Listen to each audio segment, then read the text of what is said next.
What's going on, folks? Welcome back to the HKT Podcast. Today we're on episode number 58, and once again we are proudly supported by SAXXunderwear.com. And let me tell you, SAXX makes the best underwear on planet Earth, and that is the Earth that we live on. So there might be other Earths, there might be other boxer short brands, but for us here on planet Earth, if you want to wear the best, then you've got to be wearing SAXX underwear. And for me right now in the UK, it's getting pretty cold, so it's time to switch things out to the Black Sheep Boxer Brief. The Black Sheep is made of merino wool, so super warm, moisture control, temperature regulation, and antimicrobial performance. They also feature the ballpark pouch, they are 3D fit, flat out seams, and they also have that nifty little anti-roll waistband as well. So the jack of all trades. These things are amazing and a lifesaver when it gets cold out. So if you want to find out more, head to saxxunderwear.com or walk into your local bike shop, your local running store, climbing store, or most fashion stores as well, skate shops. Head in there. If they don't have SAXX, don't be afraid to raise your voice and tell them they should. It's that simple, guys. saxxunderwear.com. We are also, once again, supported by 35bikes.com. And 35Bikes is our in-house brand at HKT Products, and we are dedicated to bringing you the best bike components for the best prices. So again, winter is knocking on the door. It's time to make sure you've got some fresh brake pads in your bike. Brake pads start at just $6.99. We are also about to launch a brand new range of mudguards, and we can also offer you guys custom mudguards too. So if you have a race team, maybe you've got a shop, organization, or whatever, we can do custom mudguards and also custom stem caps. So if you're interested, just get in touch and we'll make it happen. And that's it. Let's hand it over to Ollie Wilkins and our new friend, Zeb. Welcome to the HKT Podcast, endorsed by @ODub_23. Add me, tag me. Follow me. Please follow me.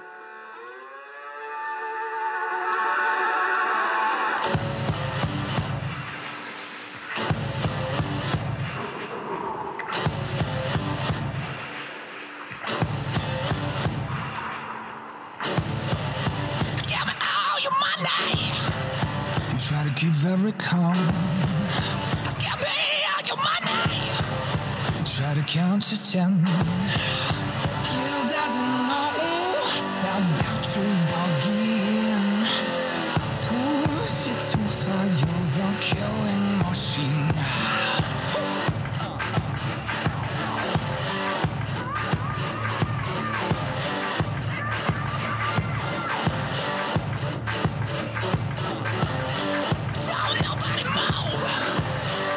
A little closer. I told nobody more. He's within your reach. A little doesn't know it's about to go down. Push it too far, you're a bloodthirsty hound. Hell yeah. I'm not going to lie, folks. I love that jam. Again, another one from our new mate, Zeb. That track is called Mother Stickers. And big props to Zeb. It's really hard to get hold of music you can use for an intro that's license free. So Zeb was kind enough to send over some tracks for us to use. Give the guy some props. Available on iTunes, Spotify, and YouTube. Give him a follow, give him a like, give him a message, whatever you can do to give this guy some love. Cheers, Zeb. Much appreciated. As usual, I like to kick these episodes off by saying a huge thank you to everybody for stopping by and taking a listen. If you are new to the podcast, then welcome. This is episode number 58, which means there's 57 other episodes for you to go back and listen to. What a joy. And if you've been around for a while, then obviously, huge thank you for your continued support. It means a hell of a lot. And thanks to everyone who picked up a pair of our SAXX collab boxer shorts as well and sent over some feedback. It was pretty cool to hand over a Google Drive document full of feedback about SAXX to those guys, and I know they really appreciate it too, so thank you everyone for doing that. I'm not going to hold this up too much. I want to get on with this episode. So on today's episode, we are joined by Matt and Matt Bowns, brothers from one of my local bike shops who started making frames a little while ago, but have a new mountain bike frame coming out pretty soon. And we dive deep into what it takes to build a bike from scratch, the tooling that's involved, the financial costs, all sorts of cool stuff about building bikes, which, you know, I was a bit of an alien coming into this when it comes to, you know, manufacturing and all that sort of stuff. So it's pretty cool. It's interesting. We sat, it was live. We chatted in their workshop. I'd call it a factory, but workshop. And yeah, huge thank you for these guys for doing it. If you do enjoy this episode, please head over to iTunes, leave a little review, and don't forget to share it with your friends. Without further ado, let's crack on. Welcome to the show, Matt and Bowns.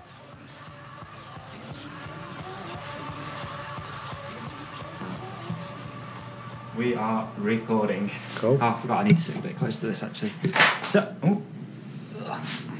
So, on today's podcast, we are joined by Matt and Bowns of 18Bikes, who are just about to launch a new bike frame, which is going to be made in Sheffield. We're going to get to that in a bit. Oh, yeah. But welcome to the show. Thank you. Hi. Hello. I think just so people know who's talking, it might be best if we do like a real brief little like introduction, if that's all right. So we'll start with Si. just so people know, because I think obviously people who are listening to this will know that we've not done two people on one podcast for a little while. And last time I did it, I lost the recording. And we probably sound quite alike. And you do sound quite alike. We're all northern, Yeah. like, aren't we? Probably all sound quite similar, to be fair. we get it all the time in the shop. Yeah. But yeah, I'm Si. I'm the older brother of the two, joined by Matt, my brother. We also have another Matt who works in the shop, Matt Hunt. And we're always all three of us getting confused on the phone. So as long as you don't call me Matt, then we tend to be all right. But yeah, that's me. And I'm Matt. You're Matt, are you? Yeah. That keeps it simple. And you can, call me You're Matt. the better looking Yeah. brother. The one with hair. No, guys, like, appreciate you guys doing this. Obviously, I get good way of starting this off. I kind of like do get inundated quite a bit with people like requesting to come on and, you know, hitting you with ideas. I want to do this, I've got this to promote or whatever. But for you guys, like, you're pretty much, as the crow flies, probably my local bike shop, I think. Yeah, I'd say so. Pretty much local yeah. bike shop. And I remember when we first started the company, Hook It, you guys were like one of the first dealers who actually gave us a chance and stocked some of our stuff. So it's a bit of a thank you that now, I don't know, like now we've got this platform that we can use to say a bit of a thank you to you two for supporting us. Oh, cheers, man. For Well, 4 years, cheers. I think it's been. Yeah. Give or take, about Yeah. 4 years, I think. And yeah, obviously it means a lot. I remember like the first time I came to see you guys in the shop, I was super nervous because, because like you're building a bike company in Sheffield, and I think I've always like been on the outskirts of the mountain bike industry a little bit because I've always ridden, always got friends who are like around it, but never really like worked in the industry. And I think because Sheffield's so cliquey, if I came to see you guys that first time and you were like, what a dick, like literally that's one of the main dealers in Sheffield, screwed. So I was like super nervous the first time I came in. And I remember I was walking up the stairs and like our mutual friend Jolly was in already, and he's like, "Oh, hey up, mate," and I'm like, "Oh God, this is tragic." So yeah, I don't know. I can't say I remember that, but No, I don't. And I don't think Sheffield's too cliquey. I think it's I think we're quite lucky it's got such a scene, but I know what you mean about finding your way into it in the first place. It's always So- like super nerve-wracking when you go see dealers the first time because you can make or break on that first visit. I can imagine. You know, it can be pretty. And it's such a sketchy. personal thing as well, isn't Yeah, it? it is. Like Yeah. you're not necessarily just there about the product. It's like I'll probably feel like almost whether they like you or not, and it's a big thing of it. Yeah, it is for sure. So I remember that first visit was pretty crazy, and I've always thought I was thinking about it like when I was driving around today a little bit. I'm like, I remember the first time I went in there, and a lot was resting on that visit. I think at that point we're probably like 3 accounts open. It's like, right, we need to make something happen pretty quick. And I probably did the census, I think, at that time. Just census. Didn't Sounds do anything else. Yeah. Maybe, I don't know, I can't remember. Maybe we were just starting to look at joystick or something. Could be. Yeah, so thank you. Appreciate it. Well, thank you for having us on. Yeah. Let's set the scene a little bit. We're in your, what would you call it? Factory or? Yes, it's a single room factory. I just call it the workshop, or occasionally Frame Build World HQ. But that's soon to be. Yeah, that's making it a bit grander than it is. Okay. It's basically a small machine shop and welding station. Okay. Yeah. And we're like on the outskirts of Sheffield almost. The bike shop's 20 mile away from here, give or take. Yeah, I'd say. Yeah, not far off that. Yeah. Yeah. And you guys have a shop which is based in Hope Valley. Again, pretty much as the crow flies, like my local bike shop and one of the best bike shops, if not the best bike shop in Sheffield. One of. Well, it's funny. Got to be careful because people listen to this. And we're not. And it's always awkward with not. We're on a Sheffield postcode out there, but we're actually in. It's in Derbyshire. It's in the Hope Valley, Peak District. It's not really Sheffield, but it definitely is because that seems to be where our main pull is from. It's where a lot of local riders will head out, whether they're driving out and then riding from the valley, or whether they've ridden out, got the train out, that kind of thing. Yeah. So it's funny to feel part of Sheffield there when you're not, but all three of us live in Sheffield, so we're almost closer to the scene on that side from home. And then that was part of the thing with the workshop, was to make it closer to Matt for not trekking across in the snow to what was our workshop. Yeah, okay. So you recently moved to this place? It's literally just over a year now. Okay. Yeah. Okay. That's cool. Nice spot on it as well. Really. It's a really good place. We're going to keep it top secret though, so no one knows where it is. Yeah, super secret squirrel. Yeah, it's kind of cool. Keep it super secret as well. We'll post the postcode in the. All right. To add a bit more context to this, how long has 18Bikes, the bike shop, been running? Are you getting that? Yeah, sure. So these two guys keep looking at themselves. Don't know who I was talking to then. We took over from a previous shop called Bespoke, which started in Bakewell. A guy called Bruce ran that, and he did a huge amount of work getting that set up and getting some key accounts. I worked for him while I was in the sixth form, and for what was planned to be a gap year before uni, a course that was then cancelled. I stayed with that. He moved the shop to Hope. Matt was then working along similar lines while at school, and we actually started work on 18Bikes as a frame brand around that time. So while we were still working for Bespoke, the plan being that we could do a bit of frame building and a bit of work in the shop, and we then had a sort of route to market. But Bruce then made it clear he was wanting out. He busy with his family and things, and that made sense for him. It made sense for us. So we bought him out. Changed the name to 18Bikes after sort of 3 months, I want to say. We had a period of running it as Bespoke, but made some changes and then rebranded. We've still got accounts that are 18Bikes trading as Bespoke. Certain distributors just account department. And it doesn't really matter. If they send a parcel and it gets to us, it's fine.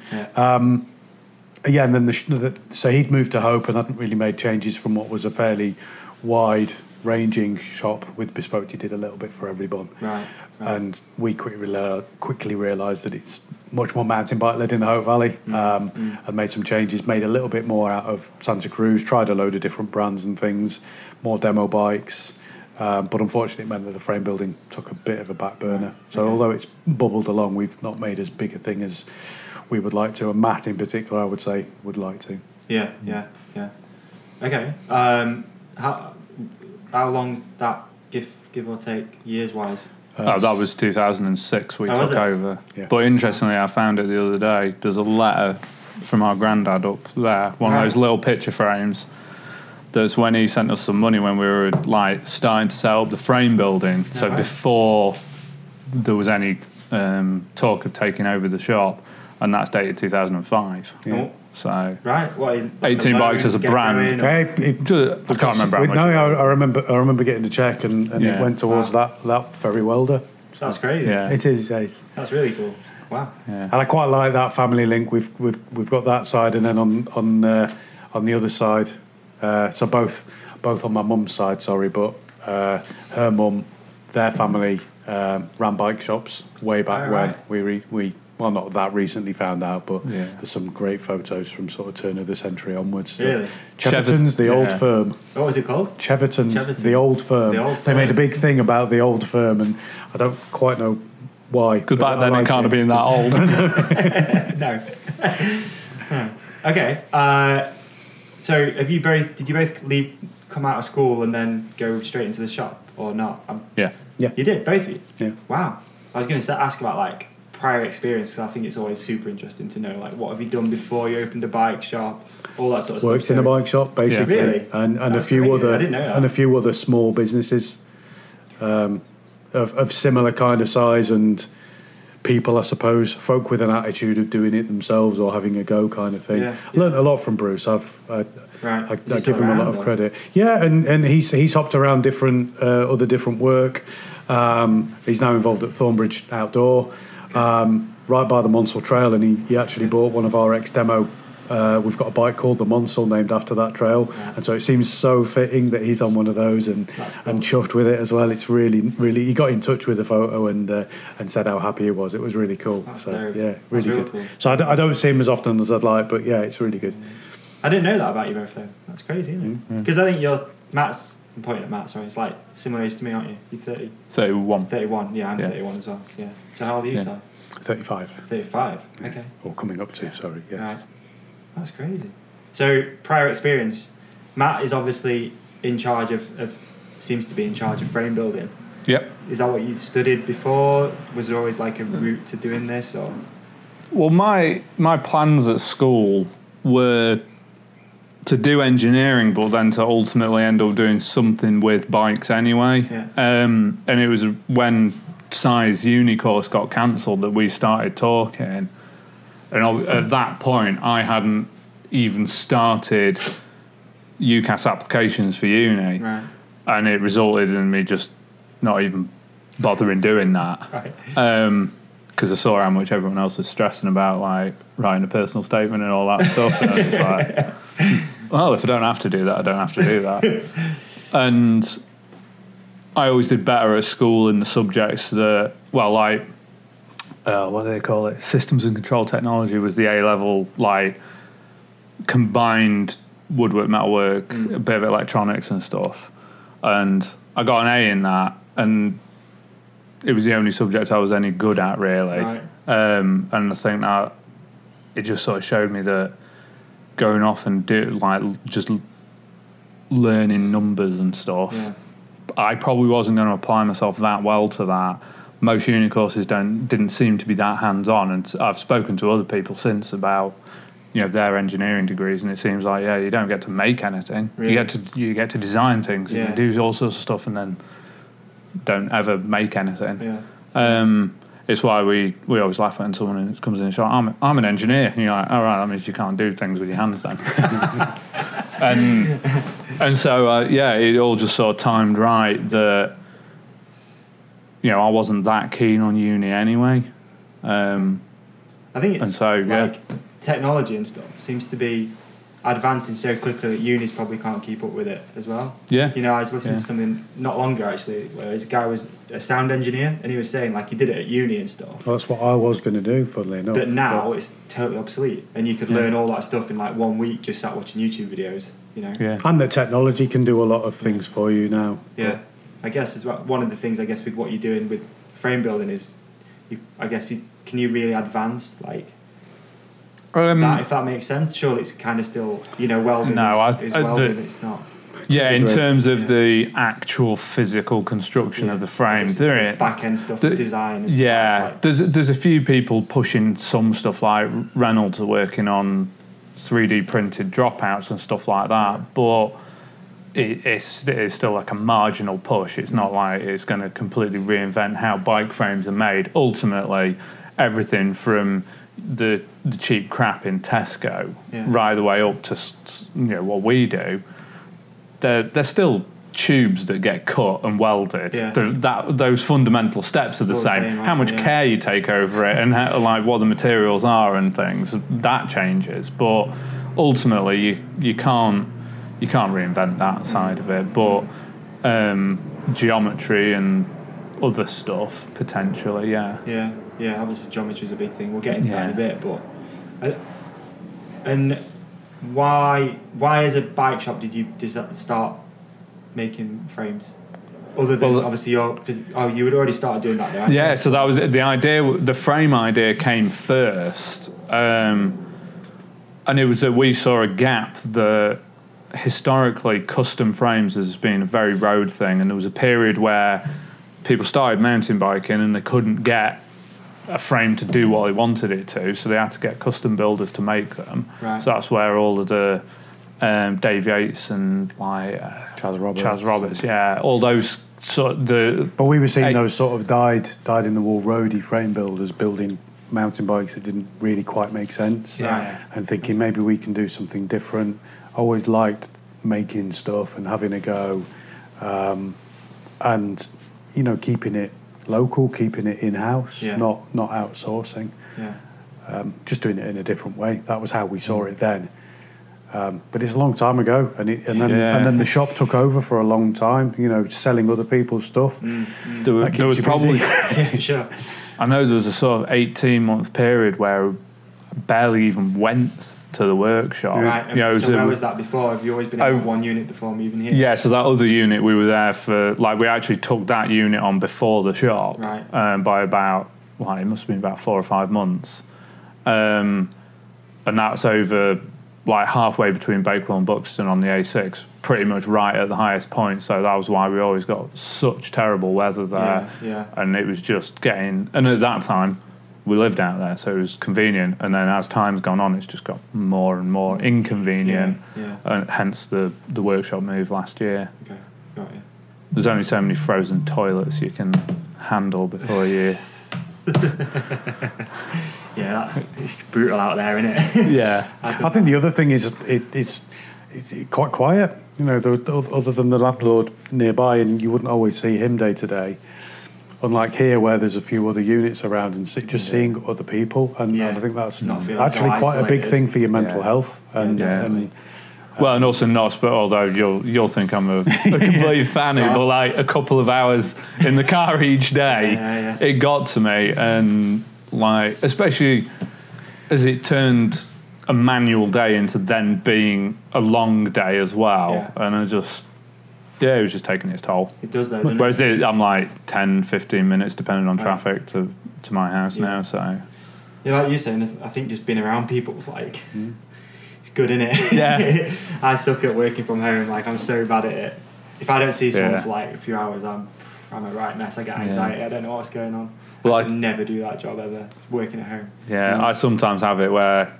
And I do still get it here, I'll go home and I'll say to my girlfriend, you were the last person I spoke to. Oh, God. And it's shit, that's weird. Nip to Tesco just to talk to someone.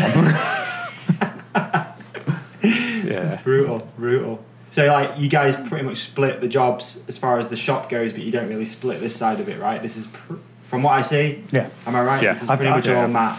Ideal world, we'd really like everybody to have a go with the frame build side of things as well. It'd be brilliant if we could find one site that could have everything, so that when the shop's quiet, we've not got workshop jobs on, we can crack on with getting some frames built, and vice versa.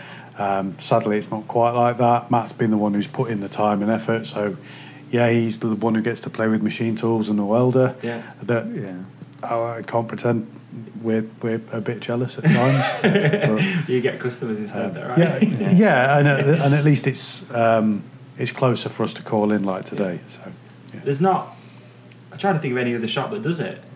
Can you think? Well, that's the thing. It used to of a bike shop that makes their own frames. They're still there. I couldn't really name them immediately. On the roadside, and it tends to have been one that's been for decades and decades. It used to be the norm that because before brands, it would be that you'd just go into your local shop and they'd measure you up, and there'd be a guy in the back who'd make your frame. That's what Holdsworth's was before that. Was bought. It's what Holdsworth was before that was bought. I used to live opposite things like that. Barker, which exactly, is a huge one, right? Vernon used to churn frames out down there. Yeah. But I think nowadays it's certainly turned into a much more niche thing, and it's most shops can't be bothered with it because it's a hell of a lot more effort than just ordering. And you can buy lots of great products. Yeah, of course. Yeah. One thing I was thinking about there is you've got almost globally a lot of things going more. I don't know what the word is. Is it rustic? So beer. Everyone getting away from the. I don't like the word, but artisanal, isn't it? Artisanal. That's the one. You go one way or the other. You're either a massive corporate bakery making stuff for Tesco's and the like, or you're the little 5-man band. Cooking out the back of the shop that you retail from. I feel like more people now are aiming towards that, support your local. Do you know what I mean? Yeah, and I think we'll see more of it. Coffee, especially. Yeah, definitely. Recently, coffee. Yeah, definitely. Recently, loads of coffee shops springing up, and I feel like maybe is that starting to happen in like our industry or in leisure and stuff like that, where people are starting to. I think maybe want something different.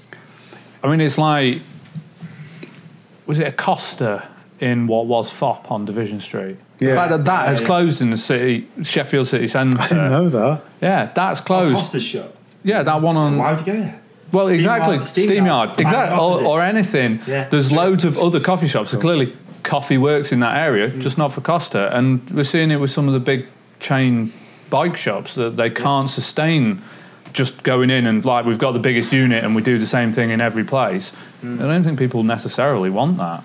I agree totally. I mean, we're starting to see that in the industry a little bit, aren't we? With some of the big guys closing, potentially closing.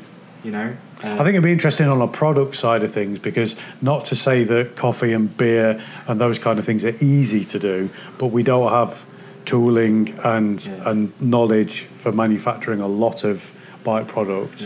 Like you try and get an aluminium riser bar made in the UK and that machinery doesn't exist. Yeah, so, it doesn't happen. So it'd be interesting from that side of things. But yeah, we've seen a bit of it, I think. Yeah, like I said, we've been looking at it recently with obviously doing the Unite stuff. It'd be sick to have like a UK made bar, but it just can't be done. Like it pretty much can't be done. I think obviously Hope make theirs in-house, the carbon bar. Yeah. But everything else, every other brand is pretty much outsourced, like catalogue stuff. Yeah. So, yeah, that's what you need to get on, mate. Making bars. Yeah. I think tooling costs might just be a thing. Yeah. But You got a few $100,000 just knocking about. Like, well, no. No, definitely not. But yeah, it's cool. It's good. It's cool what you guys are doing. Like it's rad. Like I say, I wanted to step in and try and help out a little bit and kind of like raise some awareness for this new frame, which we're going to talk about shortly. But do you think more people are going to start doing something similar as well, or not? Like, in fact, Stiff have got their own bike. Yeah. The Morph. Similar. It's an in-house. It's an in-house brand. It's made elsewhere, but there's a sort of route to market similarity. There's actually, I mean, looking at doing the steel, we're doing the Steel is Real demo early October, and there are actually quite a few similar brands, and some arguably smaller, quite literally one-man brands.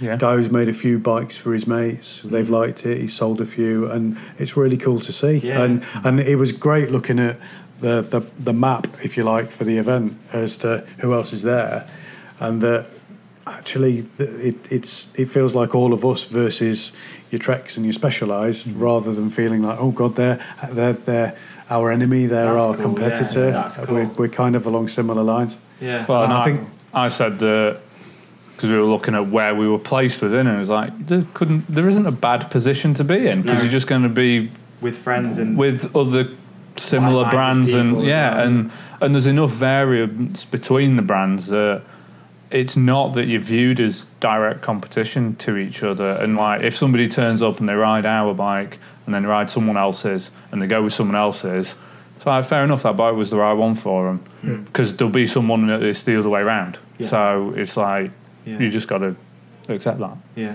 definitely. So how long have you then started ramping up the frame building stuff, like as far as taking it a bit more seriously? Because you said it took a bit of a back step while you built the actual business. Yeah, so shop side.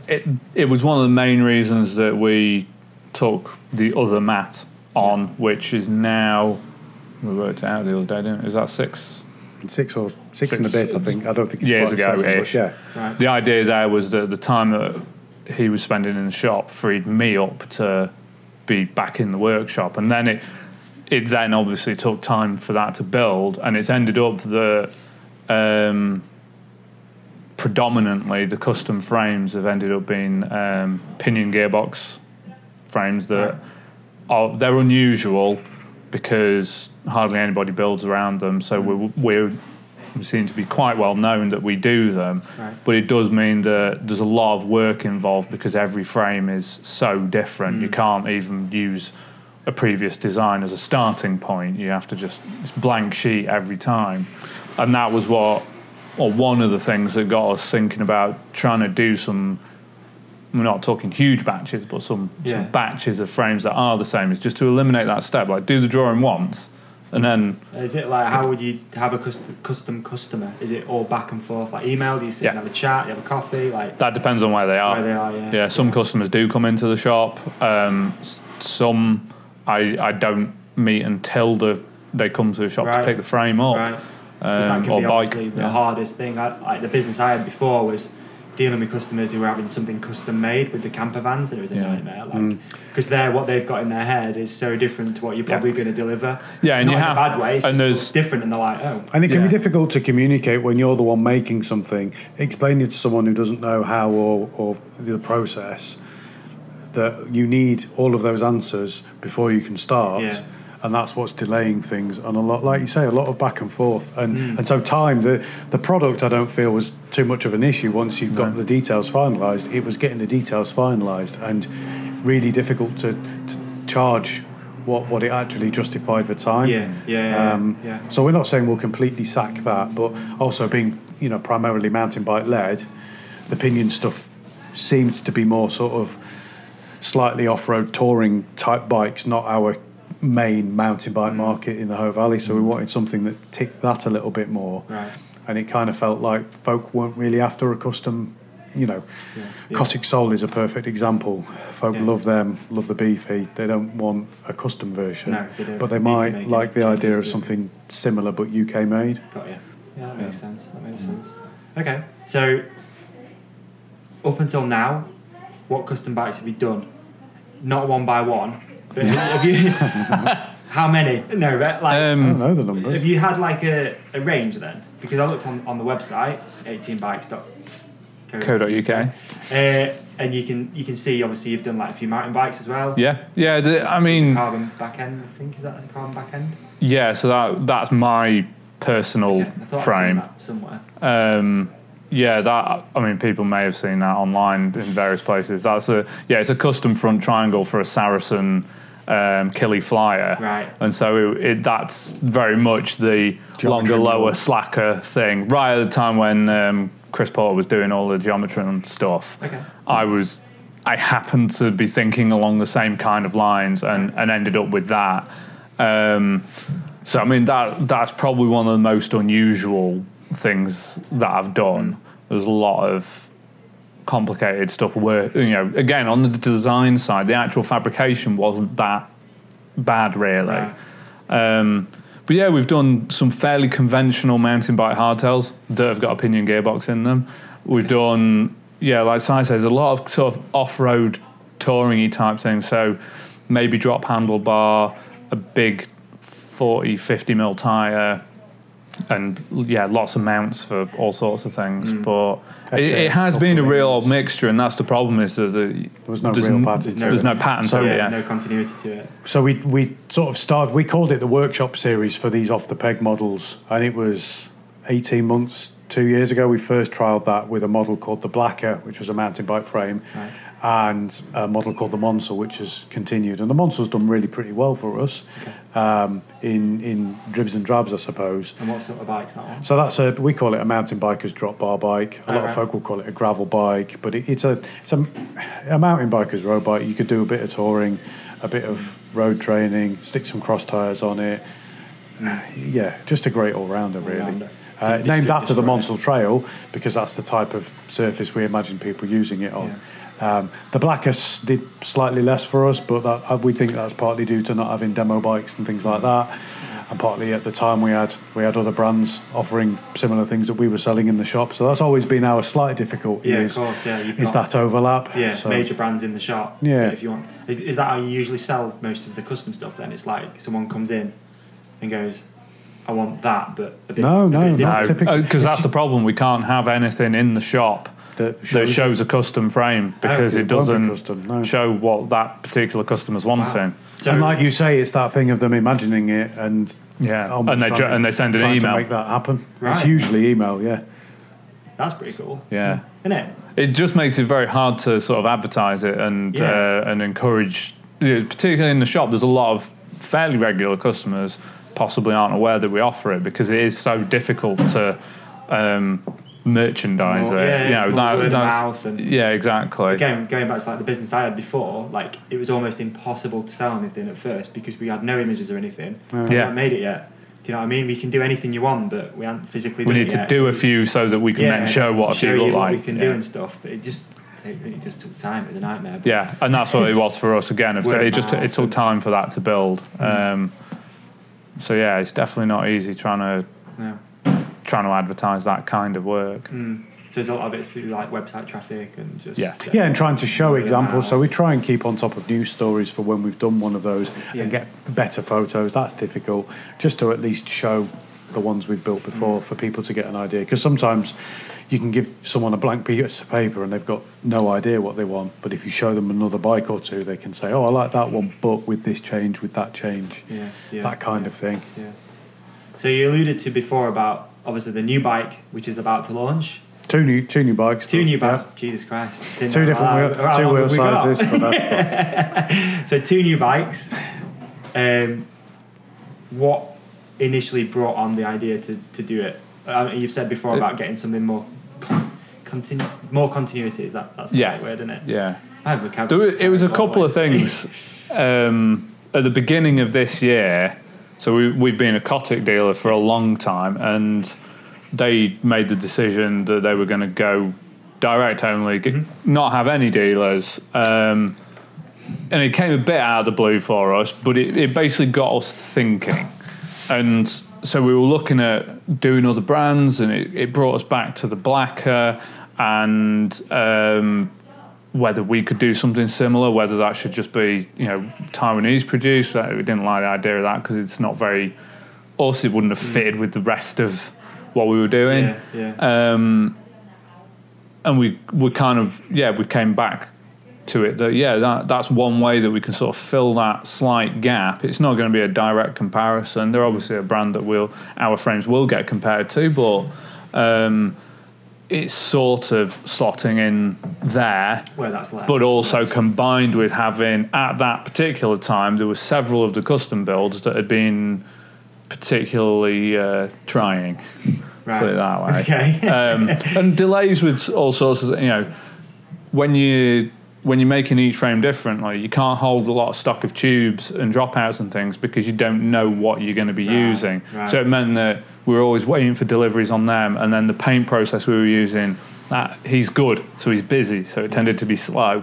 And I think those thoughts all came together to like, we could just make some batches and simplify things a hell of a lot. And it came from there, and it's taken pretty much all year to get to where we are now of having highlight of your career. Yeah. The first in an armchair with some Aldi beers. He's sat in an armchair. He's sat in an armchair. I stress that we're not. If you want, we can crack open the home brews. Let's open one. Let's have a look. Why not? Let's have a quick. We've got Simply Ginger Beer. Oh, nice. That one is really nice if you like an alcoholic ginger beer. Yeah. There is St. Peter's IPA, which that one's probably the best one I've ever done. Okay. So you should probably have that one. Well. And then there's a Bear Brew IPA, which is just it's just fine. Go for it. Tasting session. Oh, crap, we've already had issue with opening. Oh, yeah, we have, haven't we? We can't open them. We're in a workshop, we can't open beers. I think we can. We'll get there. I might even have a cheeky snooze just to take the edge off as we're 30 minutes in. Need to say thank you to these guys. Well, they sent me some free snooze. Tax-free snooze. Word up. Such a great word as well, isn't it? It sounds like something from a cartoon. What the? Snooze. What's been the wow. strangest request you've had? Have you had any like crazy stuff that you've built in the past? We're going back a little bit here, I know, but it's got a head on it, hasn't it? It has a bit. There's a bit of It has had to travel in the last couple of days. That's probably the issue.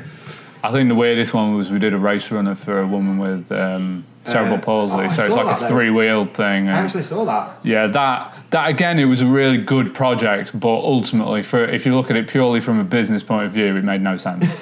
But from a job satisfaction, I don't think you could beat it. When she pretty much shot down the courtyard, sharp right, and blasted along to the garage along the road. It was so cool. So that was for someone with cerebral palsy. It was like to help her walk and run. Well, yeah, they have races with them, and it basically supports most of your body weight, so you can run, walk or run. Yeah, but it went wrong basically as well, that we'd worked out geometry and where everything needed to be, and then in the time between that and it actually being like the sort of first mock-up, so we assembled it pre-paint just to check things.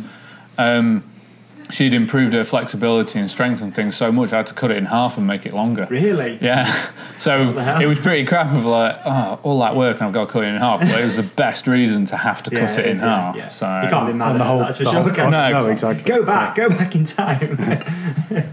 That's cool. Anything else like this stands out? Have you done anything else wild for people? Or? I mean, the pinion gearbox thing to me it's quite unusual, but there are more and more builders using them. Pinion. It strikes me that Pinion's main market is European commute bikes and things, and it makes a lot of sense there. It makes a lot of sense for touring and things. It's never going to be much more than a relatively small niche, but they do the job really well, and it puts all of that weight in the right place. Yeah. So, yeah. And the Pinion gearbox, because I'm a bit of an alien to for this. Is that electric? No. Sorry, it's it's just a gearbox. Oh, so you pedal and it change, and you've got loads of gears within a gearbox. I should really know that. It's like a hub gearbox. But the funny thing is that they mount in a very similar way to lots of e-bike motors. That's what it looks like. And it's one of the things that I wish they would standardise. The roads that have got pinions in them. Is that what it is? Yeah. There you go. Right. I should really know that, but I didn't. You can't know everything. You can't know everything, can you? You know, and that's you need to sometimes own that fact that you can't know everything. I'm quite happy with that. I'd rather that than try and bull your way through it. Yeah, you put your hand up and gone, and don't know. Yeah. And then some paint jobs. We've had some fairly snazzy stripy jobs and matching particular colours. We did that single speed to match. Forget what the beer was. Oh yeah, Hobgoblin. Hobgoblin. That's it. Oh right, okay. Yeah, single and they speed got to that match right. Hobgoblin. That's pretty cool. Yeah. No, I suppose it's things like my full sus frame was pretty unusual. Bizarre geometry, externally butted tubes done in that lathe. Right.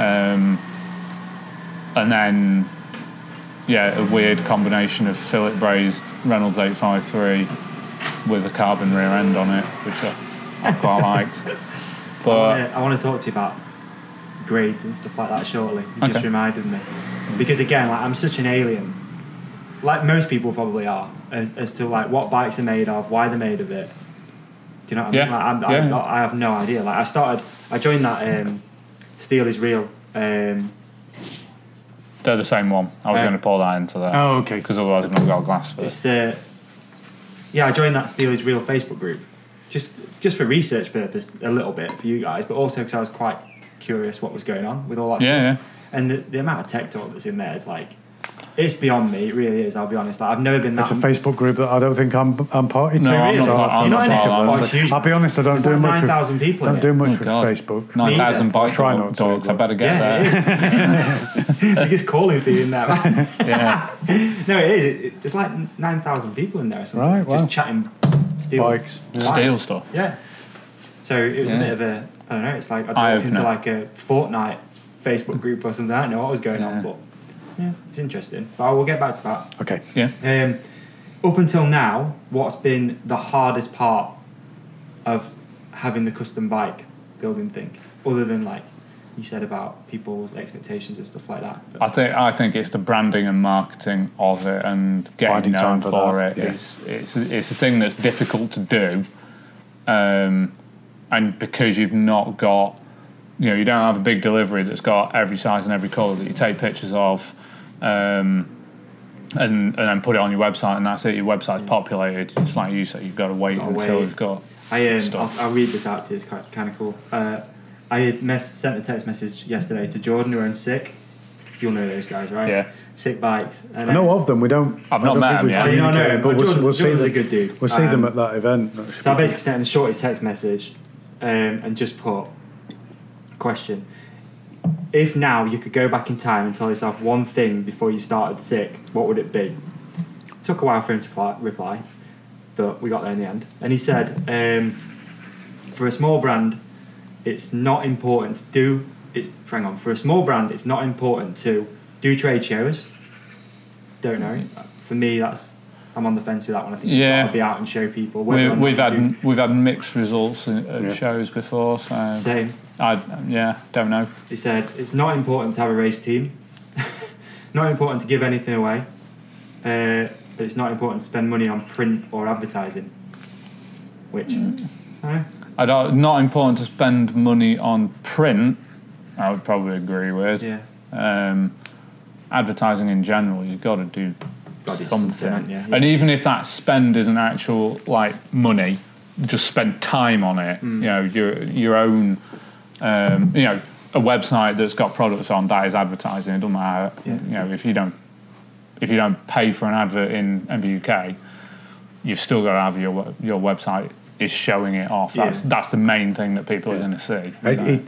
It hasn't ever been easier or cheaper, or I suppose easier to do stuff for free. Is really probably the point. Sure. Yeah. It's like, you know, we wind back to where we were, and the internet was there, but social media was nothing like the size, and that's become a very easy way to reach a customer base and to grow that. It's one of the things SAXX have done incredibly well. Done that to be really fair, well. and it depends how big you're looking to grow that group and how specific you're looking to be.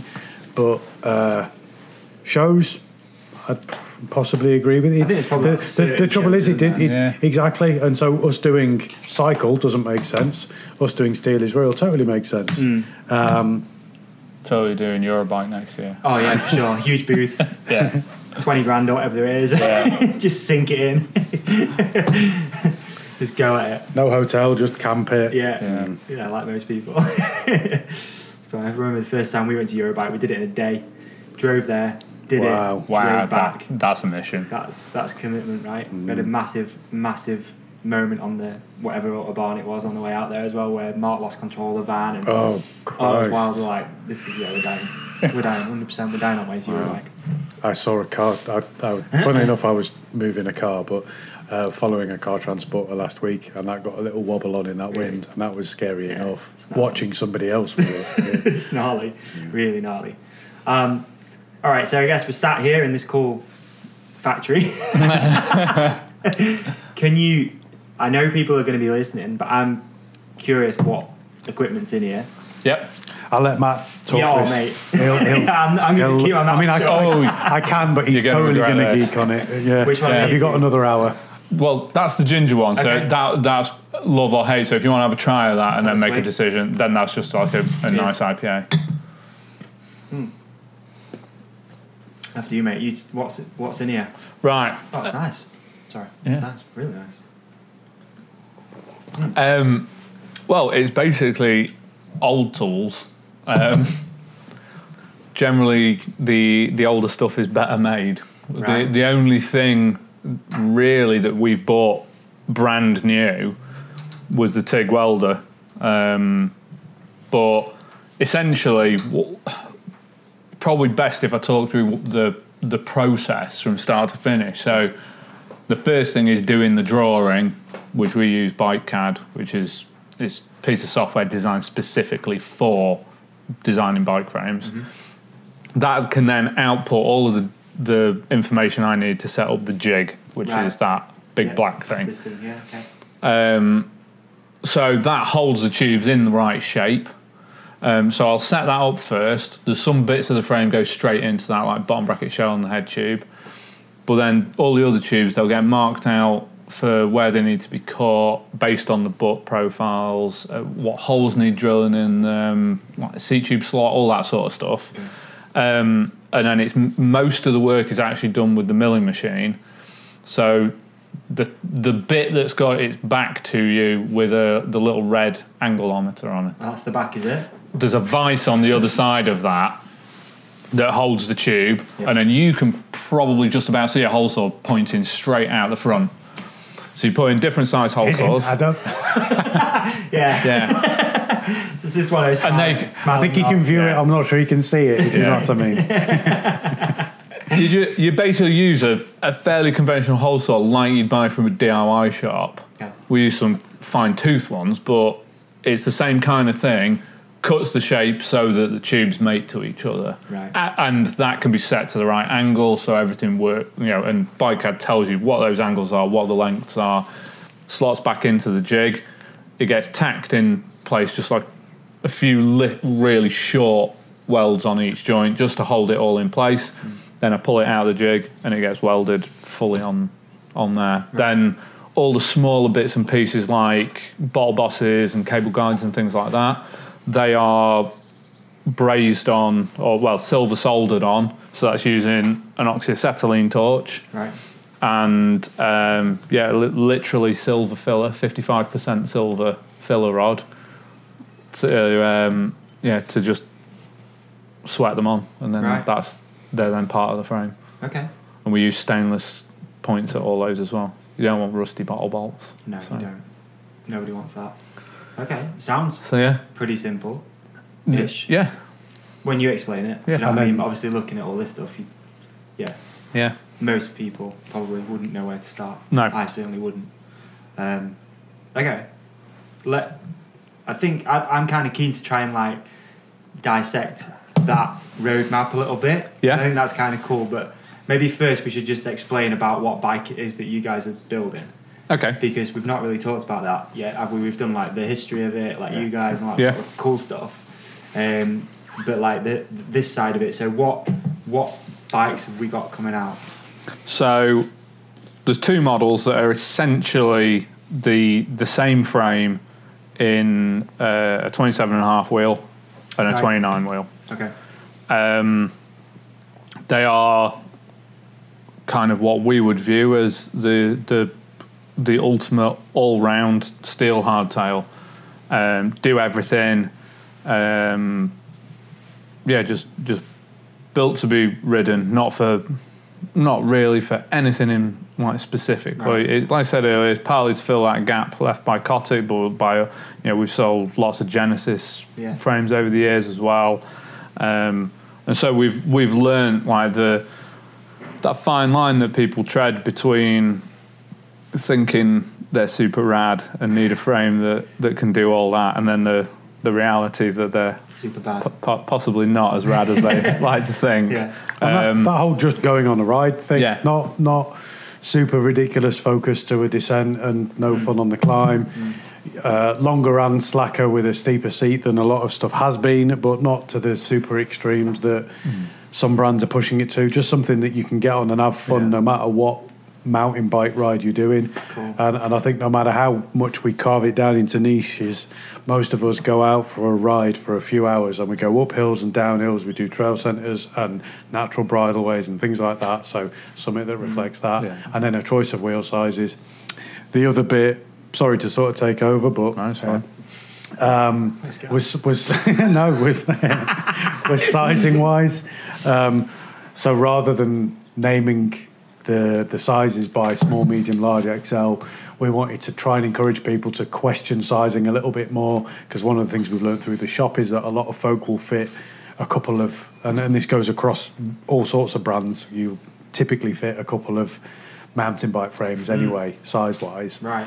Just with a variety of stems. As well, is of course. And I think a lot of people assume, I'm a large, and that's not necessarily the case. And we didn't want to fall into that, so we're naming them after the reach dimension, and then making suggestions for people based on height, inside leg, seat post position, if you like, saddle position, as to which two models in most cases will suit, and making suggestions on what stem you'd then run with that, and what dropper you'll have room for as well. So just trying to, and it's complicated because it's not a simple size guide. No. And so that's actually, we're making it harder for everybody, including the customer, and trying to communicate that's quite hard. But at the end of the day, you can phone us, you can email us, and we can have a chat. But we just wanted people to question it a little bit more rather than thinking, I'm usually a large, I'll have a large. Or whatever. And we've also seen the people that they come in and they swing a leg over a bike, whatever it is, say it's, Bronson or whatever, and they sit on the large and they go, that feels really good. I normally get mediums though, so I'll buy a medium. And it's kind of like, well, buy the bike that fits you. And just because you're used to buying medium T-shirts and you've always had medium bikes, it doesn't necessarily mean that you actually are a medium. So we just wanted to get away from having those words associated in any way. So everyone will have to actually look at the size chart and work it out. They won't just immediately go, oh, I fancy one of them, I'll order a large. They'll go, I fancy one of them. What's a 500? What does that mean? And they'll have to actually look at it and question it. And I imagine it will, like I said, it'll generate a lot of phone calls and emails for us. But that's like a personal touch as well. It means we can explain it. Yeah, exactly. You guys have got a good touch with it. So the other thing we wanted that's linked to that is that you kind of want all sizes of a frame range to ride at least similarly. And we have seen it before where, well, most brands, the dimension I'm getting at is that it's the chainstay length is usually set across a size range. Okay. There's a few brands that don't do it, but most of the time you'll find the extra small is the same as the extra large. So the bike gets longer at the front, but not at the back. Yeah. Right. And so that means the weight distribution does change across the size range. So if you're, I'm about 6'1", I'll design a bike, I'll ride the first prototype of it in the roughly large size, and I'll think it's great, and then I'll make the small one shorter, but mess the weight distribution up. Right. So we've actually done proportional sizing on the chainstay lengths, so they change with the sizes as well, which also works in your favour when you're looking at if you're bridging between two sizes. So I would be able to ride our 500 size with a 50mm stem, or I could ride our 525 with a 25mm like a Pacenti P-dent stem. And as well as getting that shorter stem and getting more reach, I also gain some chainstay length, and I overall get a longer bike. So by going longer, I'm going longer. Yeah. So it's giving people the option to build the bike how they want it as well. And if people are unsure on the sizing, then we know which one roughly equates to your old school small, medium, large, extra large, and we'll be able to guide people on that. Yeah. So at the end of the day, it's all going to come back to if this makes no sense to you, phone us. Yeah. Phone us, email us, come into the shop, whatever. And it feels hard because sort of common sense and retail says you just make it easy for the customer. Here's where you select colour and size.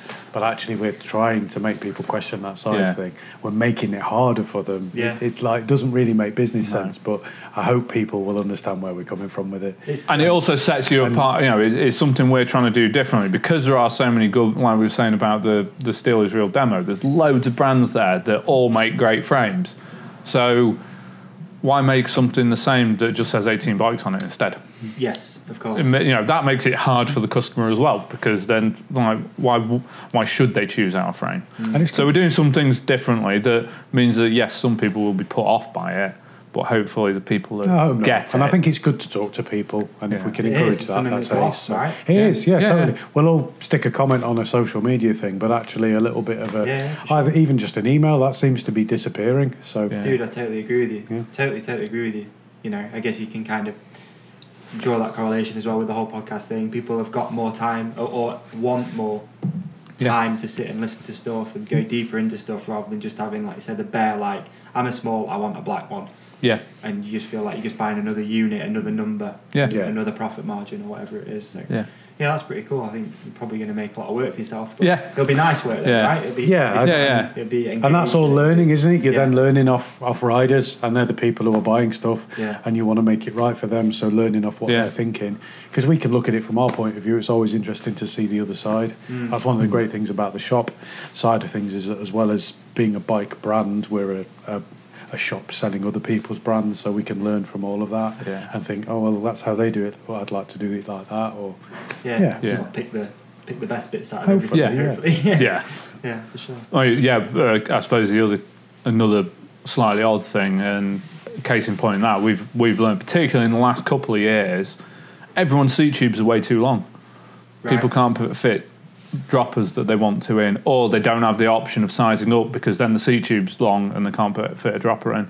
So we're going with short seat tubes across the sizes. We're only having 2 seat tube sizes that are only 50mm difference. So even the very biggest frame still only has quite a short seat tube. Right. It's a longer frame rather than a longer and taller frame. Yeah. So you can still fit a nice big drop frame. So again, that's something that we've seen issue with it from other brands. I think everyone in general is making their frames shorter, but we've just done it straight away. Yeah. So. Cool. All right, let's break down that roadmap a little bit, because that's kind of interesting. So you've sort of said where the idea came from and all that sort of stuff. So what's when you've got this idea, what's the first stage of getting it moving? It's that drawing. Drawing, right? Yeah, and because that first draft of and we did do it. We picked the size that I was probably going to ride, because it's what I want to work ultimately.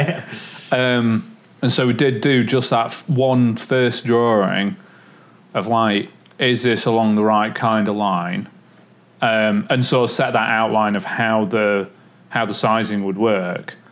And then weirdly sat down and spent a lot of time doing maths on making sure that seat tube. Spreadsheet. I've got a crazy spreadsheet for working out what length seat tubes to do. And then it's just making tweaks to that.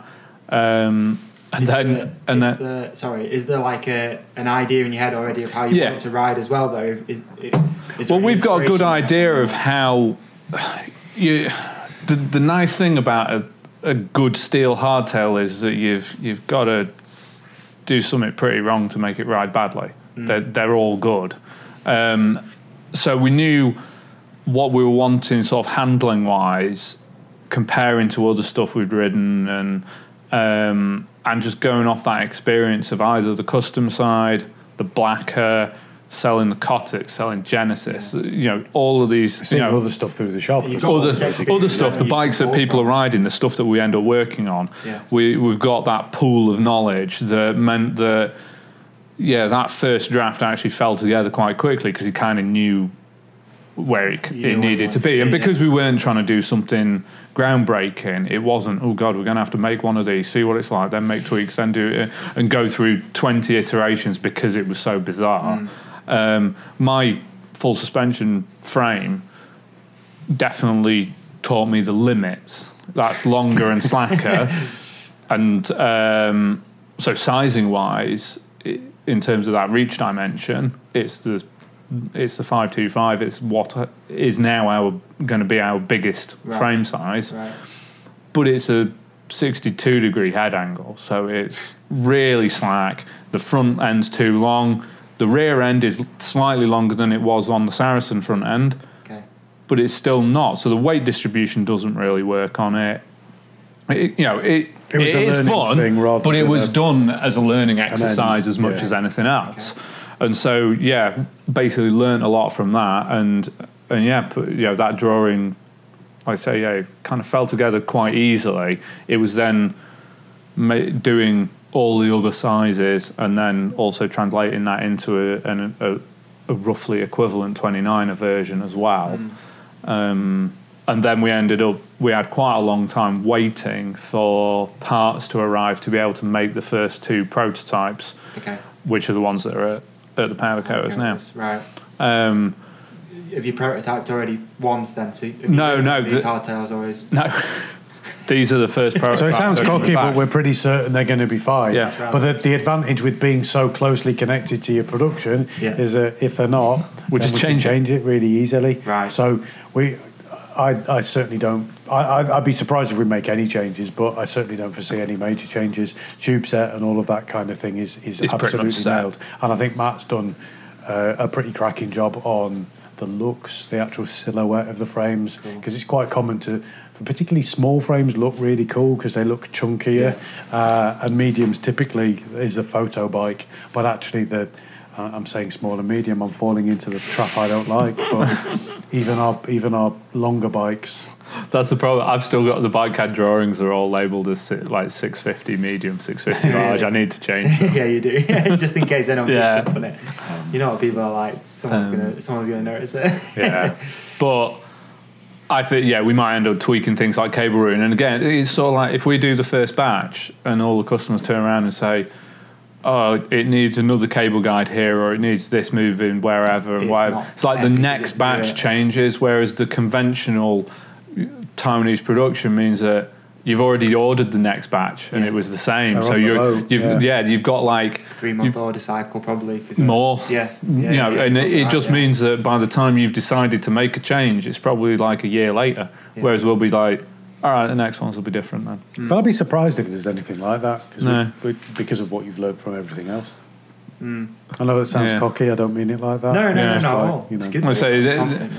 I did realise a little while ago that I was talking with some friends and they were like, oh God, I've been in my job for 5 years now. And I'm like, shit, we've been running a bike shop for like 12. It's all... And I mean, between us, we have a lot of experience and we do know what works and what doesn't. It seems to be like loads of trust between you guys as well, because... I think there has to be. Obviously, but ultimately, like, you're over there in Hope.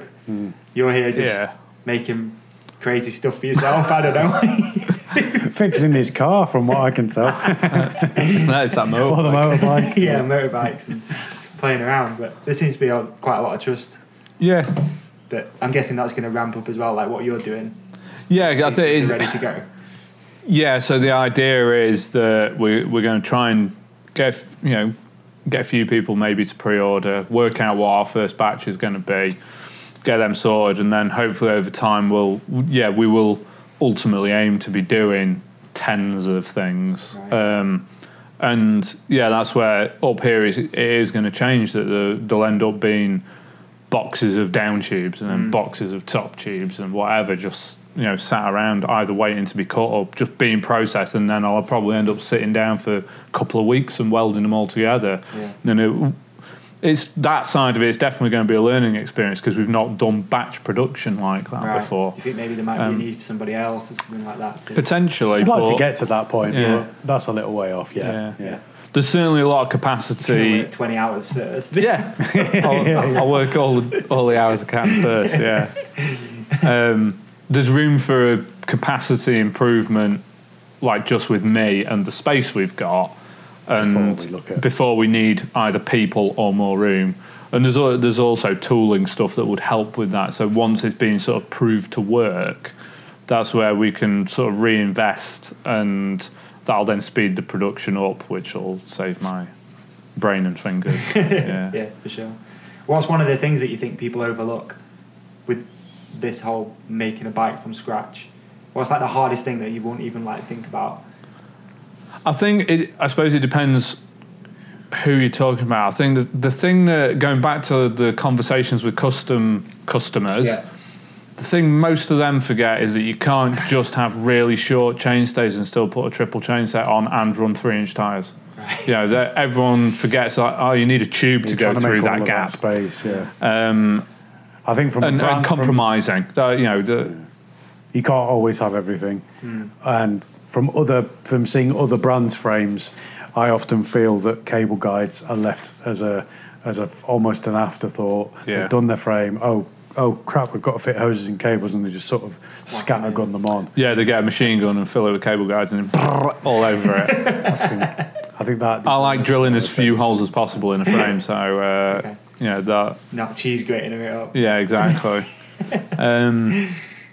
I don't know, and I think the thing that people don't realise about it's a scaling issue that we've got with making stuff in the UK. It's not difficult to make stuff in the UK if you want a lot of them making.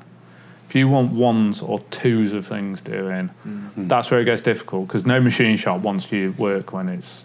Yeah. Oh, how many do you want? Like 3. Oh, no. I'll do that other job that's got 100, or I've got an MOD job. I'll do that one instead. Yeah. So whenever we've needed stuff doing outsourced, it always takes way longer than it should. And so ideally, I would want to bring more and more stuff in house as time goes on, but it's just being realistic. So what's not in house at the moment? Tubing, I'm guessing, like making. Well, yeah, we buy tubing from Reynolds. That isn't necessarily an issue. For these frames, we're buying Taiwanese made dropouts. Right. It would be nice to end up with our own dropouts that, you know, either machined in Sheffield by someone we know, or ideally getting to the point where we can make our own stuff like that. It'd make, you know, and yeah, and then at the moment we're getting serial numbers are machined into the bottom bracket shells. That's done by somebody else. Right. It's all those kinds of things that, and then the main one is the paint finish. That's outsourced, and it just means we've got no control over it. So you bring that in house if you could? Do you think, to have a paint shop? Yeah, but again, that's so far down the line. We'd have to be a much But it is something that could help with the shop, because we're always getting asked after, can you repaint my frame, or do you know anybody? Right. And all. So there'd be that, I think, kind of help it out. Yeah. There's other things on the list way before that. Yeah, exactly. Slow down, Matthew. No, I don't mean it. I didn't mean it as that. Other stuff we'd want. Okay. Obviously I had it written down to go through like design, prototype, ride, but we're skipping part of that, aren't we? So we're gonna kind of. But then when that's all done as part of the way we are anyway. We're riding lots of stock bikes, shop bikes. We've all had a variety of hardtails over the years. It's not too difficult to view it that you've actually been prototyping almost forever. Yeah. I think that's how a lot of brands view it anyway. So. Okay. I was going to ask to sort of break down the spec. Do you know those like numbers and stuff? Because it'd be cool just to sort of like, if we can. Off the top of my head. You mean geometry wise, or? Is that tough? It is a bit. Okay. I think 650 is 65.5 degree head angle on the 27.5 frame. Right. So there'll be two size. Two wheel sizes. Yeah, 2 wheel size, 3 bikes within that. 3 model. So 3 build. 3 sizes as well. No, 4 sizes. 4 sizes. Well, sorry, it's getting really confusing. Wow, you worded this so well. Yeah. So well prepared. Let's just go back. I'll start again.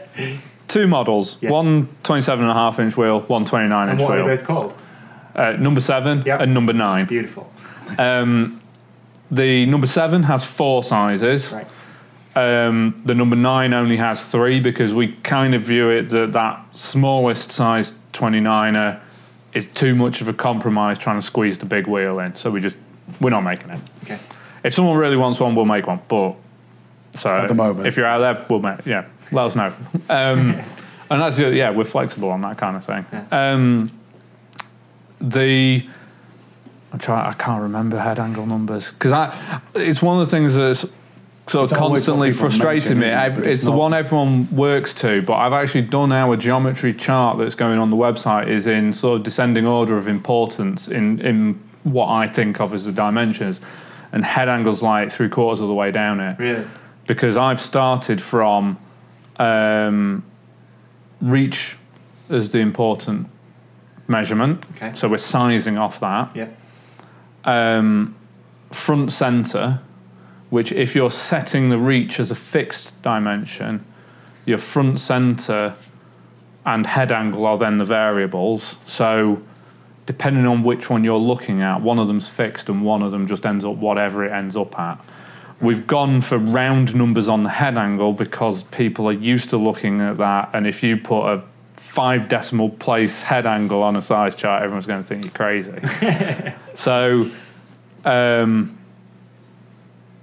pretty sure it's 65.5 and 66.5 degrees on head angles. They're definitely there's the 27.5 and the 29. They're 1 degree different on head angles. Okay.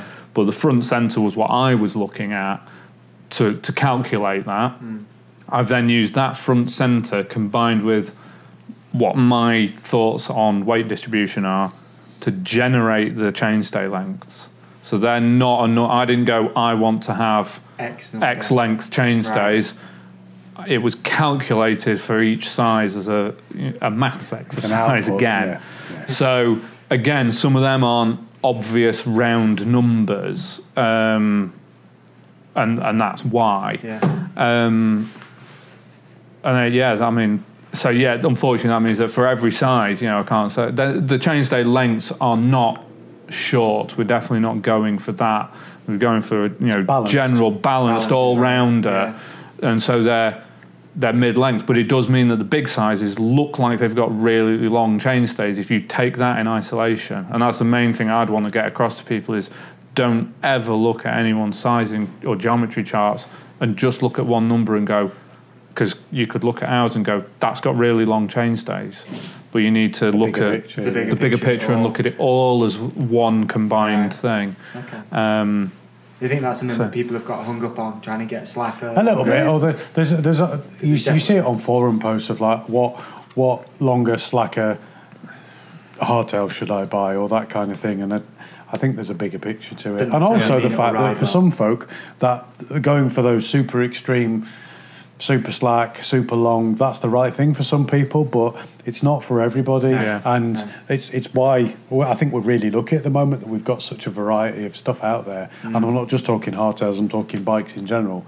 I probably don't like the same thing on a pizza as you do, or the same beer, or we all do different things. And I think bikes are still there's a fashion thing and there's sort of trends, but there's also personal preferences and which is why we wanted to give people the flexibility of building, two sizes up, essentially. Right. It means that we're not making that decision for you necessarily of like, this is what bike should be like, because everyone's got their own opinion on what that is. Whether they're a bike designer or a customer, everyone has an opinion on what their bike should do for them. Yeah. So, and moving forward, then, will you have like one of each to demo? People can just at least. So we'll definitely have those first two. Yeah. We're working on some funding with the Outdoor City to help us out with what will probably become hire bikes as well as demo bikes. Oh, right, wow. Encouraging some folk from abroad to come and stay in Sheffield and ride in the Peak District kind of thing. So bigger picture, and we're also going to be making a big play of the fact that our frames are made in Sheffield. We think Sheffield's got a real thing to that.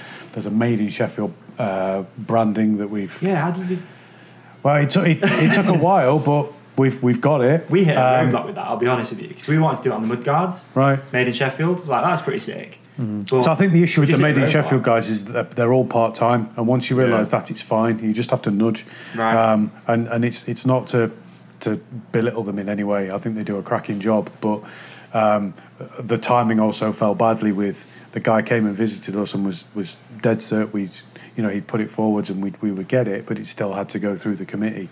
And then folk go on holiday in the summer, and it was almost like a summer shutdown kind of thing. So we nudged on it, and we're there, and it's really, pretty cool, really cool. Yeah, because you have to be careful with saying it. Is that right? Exactly. So I'm not sure whether there'd be problems with us saying our frames are made in Sheffield, but there's a certain thing to that made in Sheffield logo. Just add something to that. Definitely. They put quite a lot of publicity behind things and mention things on their website, and for us, it's the city of steel. It still does a fair bit with steel. Yeah. We make steel frames. Admittedly, the tubes aren't made in Sheffield, which is a shame, but it's one of those things. Yeah. They're not that far away in Birmingham.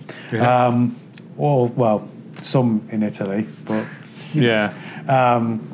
and so there's a really nice story to there is. Made in Sheffield, city of steel. Your frame was made here. You can come on holiday here, stay in Sheffield, go and ride in the Peak District on that frame, and I think that could be really cool. Yeah, that is really cool. That is sick. That's one thing we've not spoke about. What's it made out of? Steel. Sheffield steel. It's a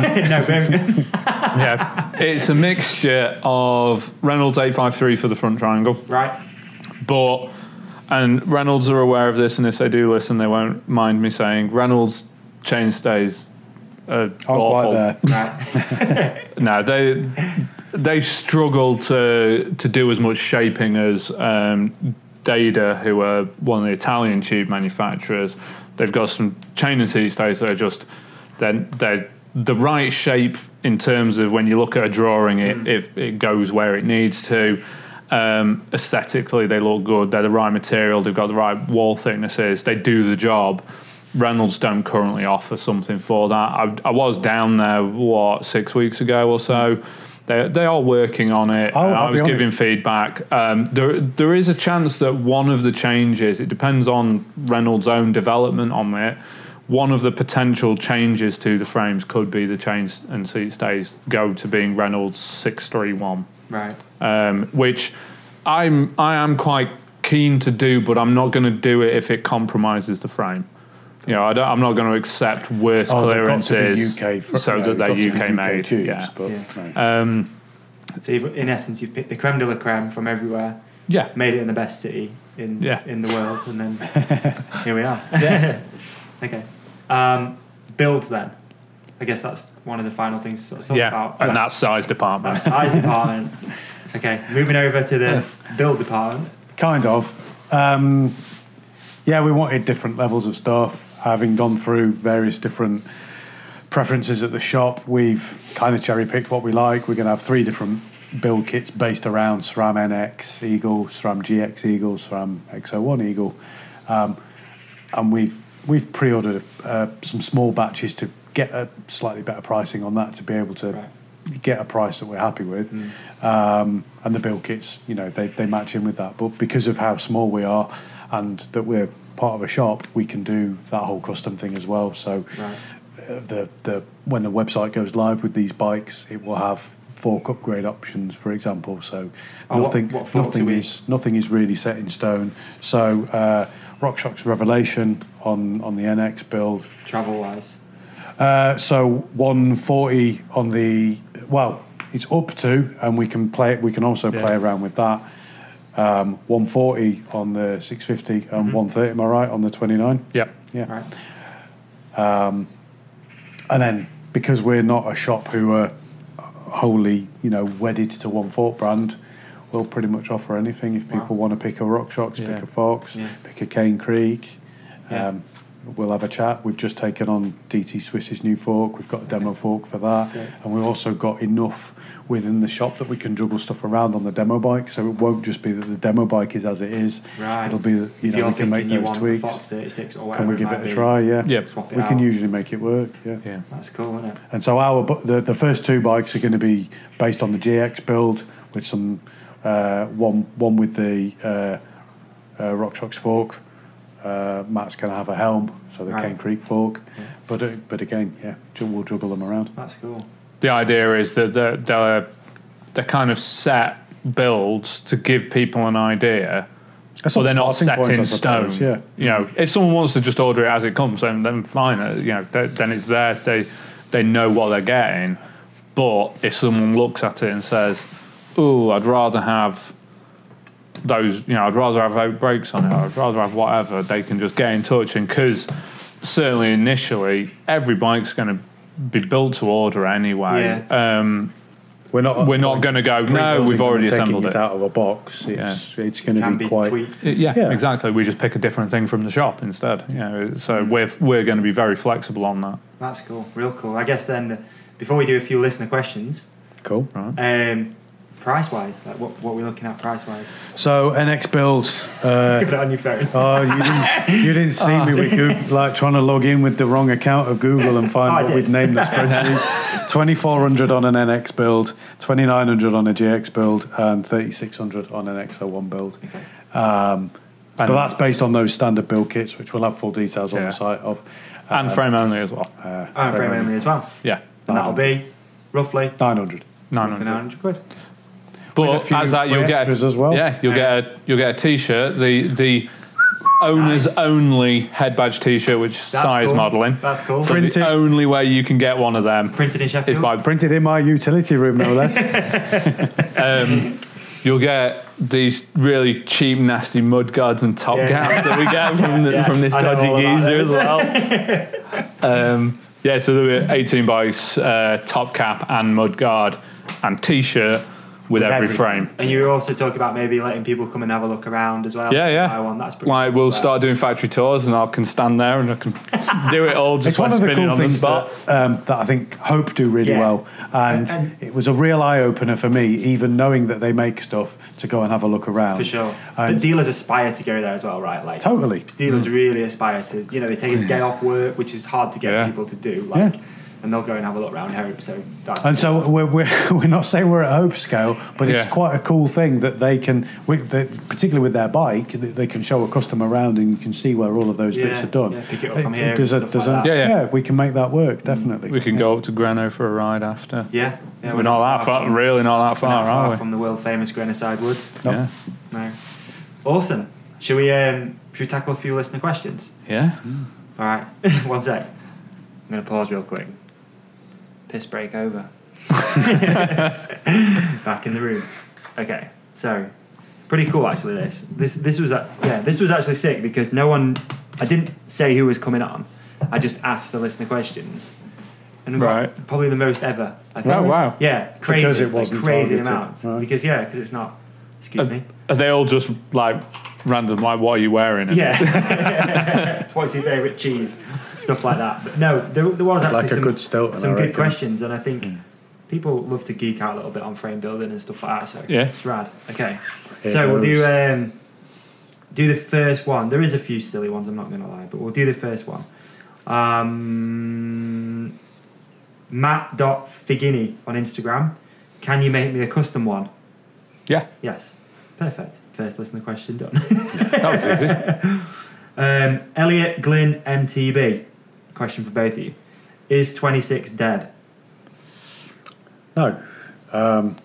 It has its place. I think we'll still see a lot of dirt jump bikes running it. In terms of new stuff, the overlap size-wise on kids' bike stuff. And for us, we still sell 26-inch tubes and tyres and things like that. We've definitely seen a move in the shop to 650 primarily, but quite a lot of 29ers too. And in terms of new stuff, we're not about to do a new 26-inch, general trail model. But watch your space, we might be doing a 26 too. You never know. No, you never know. Yeah. Nice. If enough people ask for it, then we'd make it within reason, anything. But we were quite surprised at the drop-off, like when 650 started coming through. And we were really early on that as well. We had a modified Santa Cruz Heckler in like 2009 or something. Yeah, we had, because it was Kirk Pesenti again. He was really hot on that. In fact, that white rim there. Yeah, was one of the first. That's one of the first 650 rims that was available. Oh, really? Who made that? Velocity. Oh, right. So they already had the blunt, and he got them to re-roll it to a different size. Right. Yeah, and was trying to explain to people that about it, and I think he was right. But then once it started hitting the mainstream, that brands were switching over, almost the whole range would go. We thought, we're going to see 26 will gradually tail off over the next 5 years, and no, it was much quicker than that. We sell a lot fewer 26-inch tyres than we used to. Yeah. But it's stuff like, when RockShox brought the new Pike out, that was right at that point. And I wouldn't have been surprised if they hadn't brought a 26-inch version out, but they did. And it's then led by demand, what then comes onwards. And so as far they are still doing one, but I don't think it's the latest one, is it? It's the previous generation one. So it's like, you can't necessarily buy the most up-to-date thing, but there's still loads of good stuff out there. It's just that like the development sort of halted on 26. Yeah. It's not that it's been completely given up on. So good answers. Love that.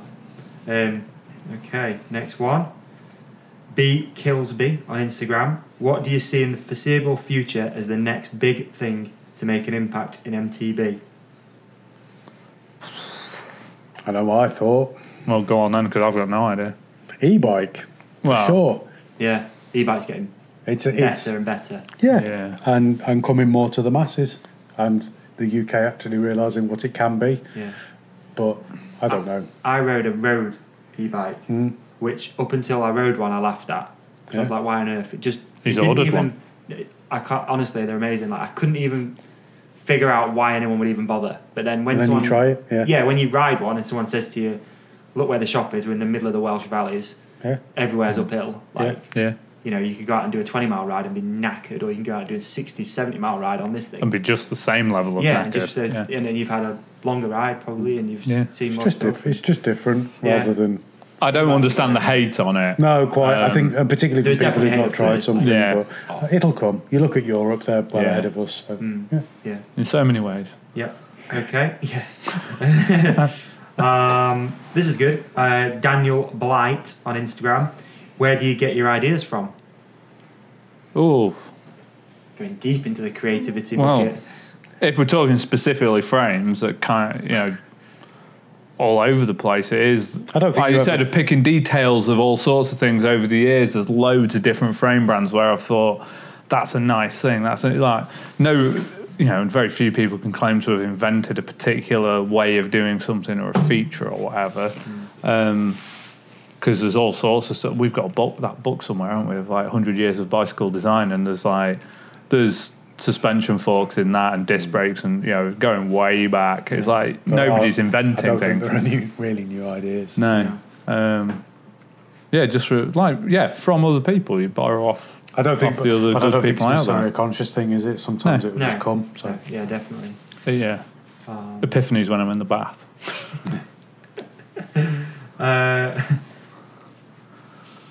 Curtis, I can't say your name, buddy, so sorry. It's at Curtis A.W. Kirk, I believe, on Instagram. Do you make frames for tall people? Yes. Perfect. What sort of size would you consider as tall? 8? I don't know. The jig can go really quite big. I'll admit that the 525 reach is getting on for the biggest that I can do. I don't actually know what the full the max spec is, because it depends on head angle. But we can certainly go upwards from there. I think I'd had worked out that there was room that we could go to a 550 reach on, following the same sizing on these models. But that'd be taking, so if you're running a moderate length stem on that, that's taking somebody up to being 6'8" or something. Oh, yeah. Wow. It just, would there be any price differences with your frame if someone wanted to really tweak it? Well, that's where it depends on how much of a tweak it was, and whether we did have to do a full new drawing. So something like that, we probably would have an upcharge on that, just to cover the fact that I'm going to sit down and spend a good few hours thrashing it out. And it would also have a knock on that then the production, it's the one that we've got to remember to do differently. And the fact that it will almost certainly have different tubing. Yeah. So once you're up to that kind of size, you are going to batches of tubes and into one-offs, and it's almost a custom, but not quite. Yeah. And at that point, we probably we'd have to discuss it when it came to it. Well, we've had a similar sort of thing with Monsols, where somebody says, "Oh, it's almost right," and then I just want it like this, and this, and this, and this, and before you know it, it's like, right, well, we'll just start from scratch. Whereas if it is, I can think of one where we did a Monsol where he didn't want rack mounts on it, so I didn't put rack mounts on it. Right. And that was easy. We didn't charge anything for that because it was me not doing something. So that was quite simple. So it depends what the changes are as to whether we charge or not. But again, talk to us. Yeah. LeBron can even have a bike from here. At Garrick Thomas, how do you design feel of a bike? I think that comes down to your balance of everything, geometry, and I think weight distribution is the bit other people don't maybe consider enough. Yeah, it's everything working together. Yeah, and linked with tube set and. Yeah, you could build some. There's a steel bike that I've ridden that I could not believe was made out of steel. Had I not known it, was so rigid and sturdy feeling. Right. So that sort of automatic steel is sprightly and springy, and aluminium is stiff is wrong. There's way more to it than that. And at the end of the day, it's a collection of triangles, and they are quite stiff. And the frames that have got these long-lasting reputations for being really good steel hardtails is because they got the geometry is pretty spot on, and they chose the right tubes, and they made it right, and it's not that they just got one thing right. It has to be the whole balance. Okay, good answers. Switch to Facebook. We had Paul Buckley. And he said, be honest, do you really think all these bullshit standards make any difference at all, especially boost? Boost, yes, I will actually defend Boost. I because from that frame builder point of view, like I said earlier, everyone wanting to have all the chain rings, tie clamps and chainstay all going through the same place. Boost did make sense because it just gave more room for the chain ring, and yes, it means new wheels, but there was actually a benefit to it. Some of the other ones, Dub, have not got the same. I may have ranted on Twitter when Dub got launched because I can completely understand SRAM of like, we've got two standards, we don't need two, we'll have one that covers both of them. Why didn't they just drop one of them instead of making another one that's really close? At the moment, I can glance and look whether it's a 24 or 30 mil axle.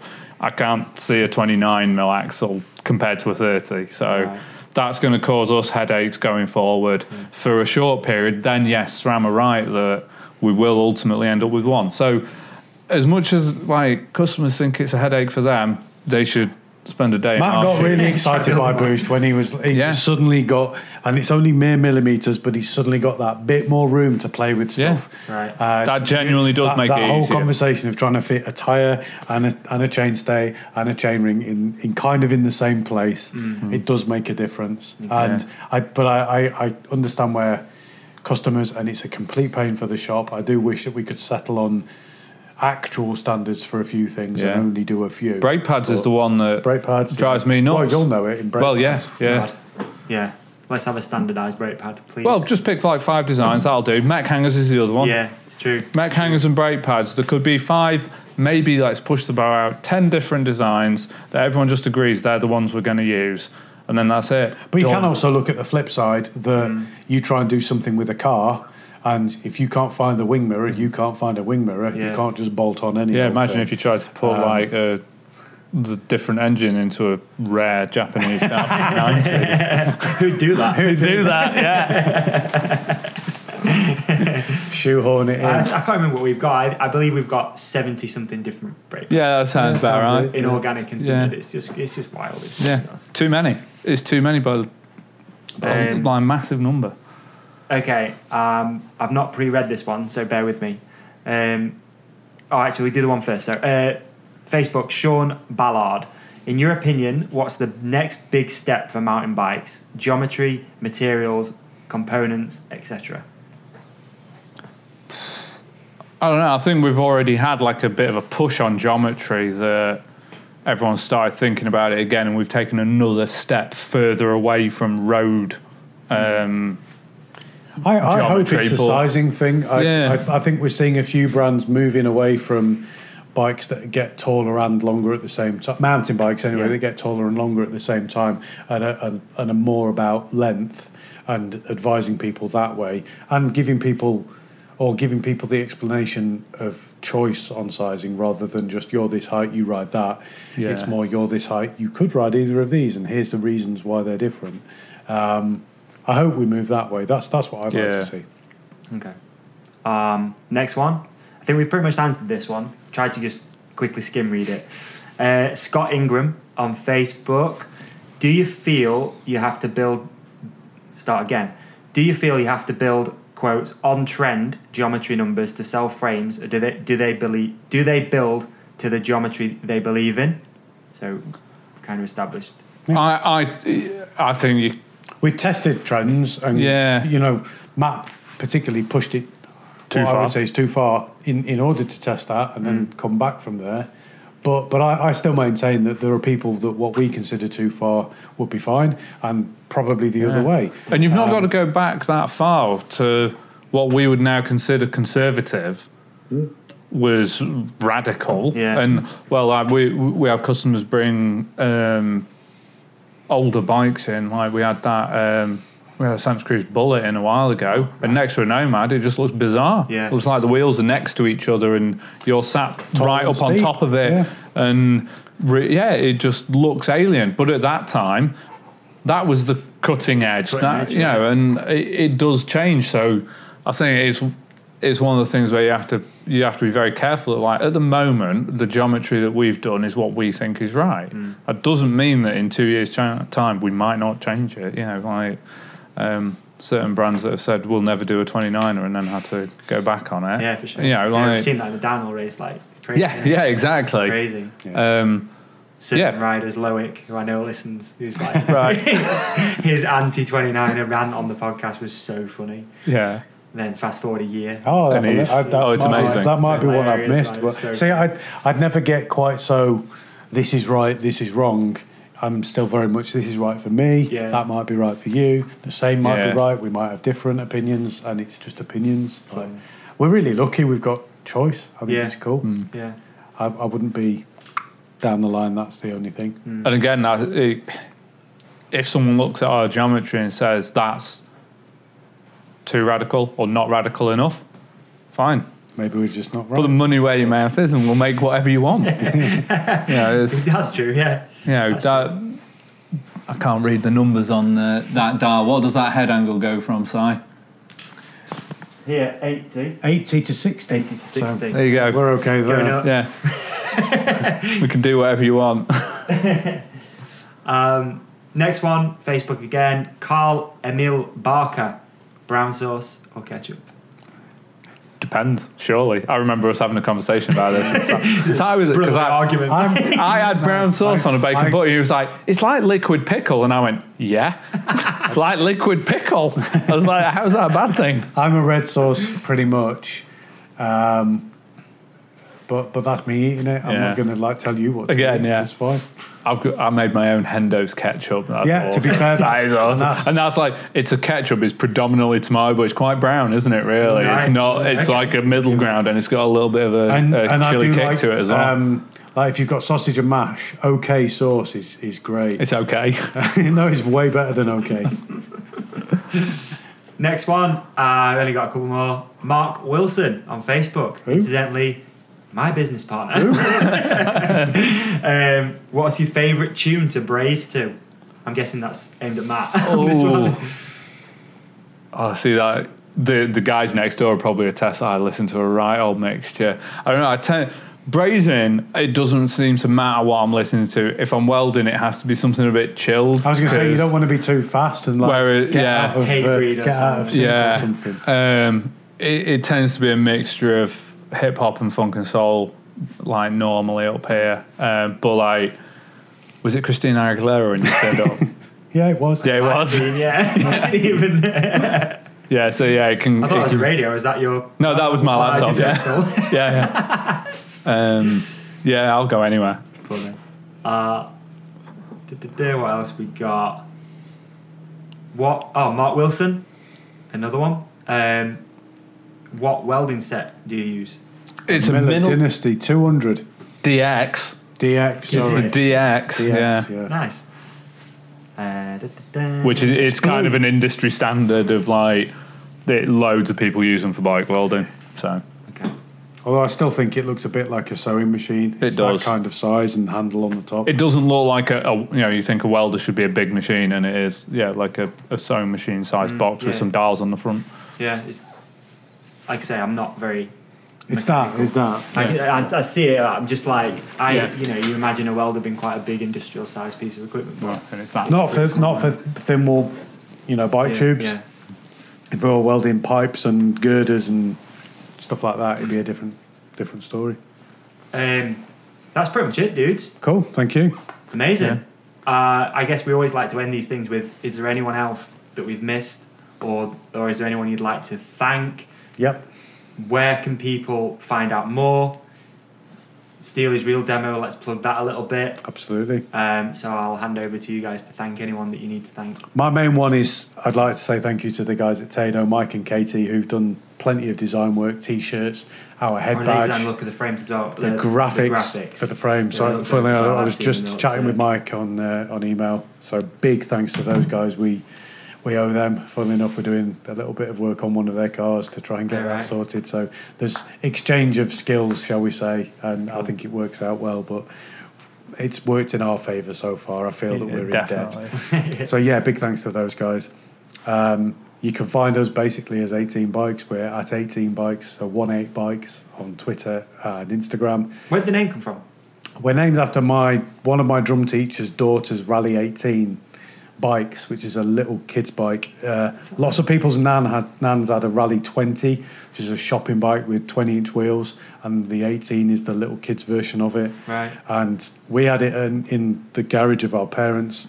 He dropped it off for us to fix up, and we just got chatting, and we're like, we need to name this frame building thing 18, and it's as simple as that.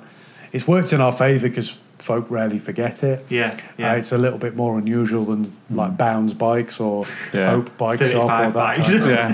Well, no, we're low numbers, so we come first. But it honestly, like it gets misheard as 18 as well. The people picture us in a big black Transit or whatever. Awesome. No, there's at least a story behind it. I suppose. For sure. Yeah. And obviously, for anyone that is attending, Steel is Real. Well, we should have a couple of demo bikes there. We'll be at the stand all day on the Saturday to chat and explain things, see things in the flesh, flog a few T-shirts, hopefully. And from our side of things, discussing with some other similar brands. It should be, we're quite open to having a natter. Should be cool. Awesome. Looking forward. And if you have listened to this podcast and you go there, go say hello to Si and Matt. Definitely. Get a handshake and some OK sauce or whatever it is. Yeah. Homebrew? Awesome. I could bring it, free homebrew to anyone who dares have it. If you buy one, you get that. Okay, all right. I can tell you're in like sales.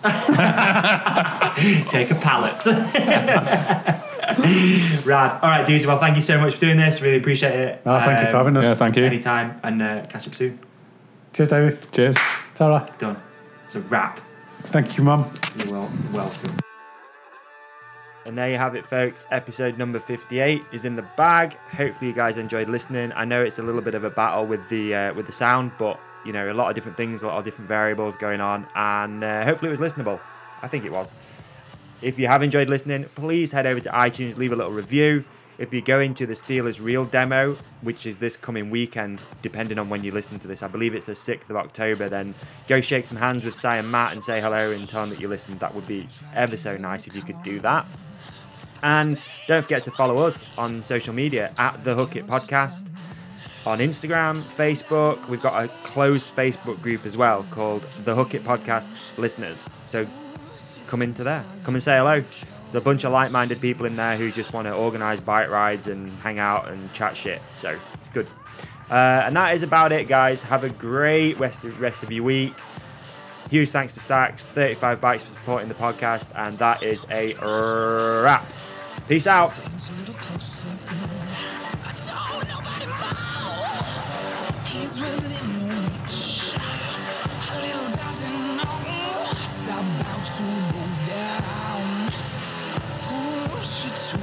You're a bloodthirsty hound.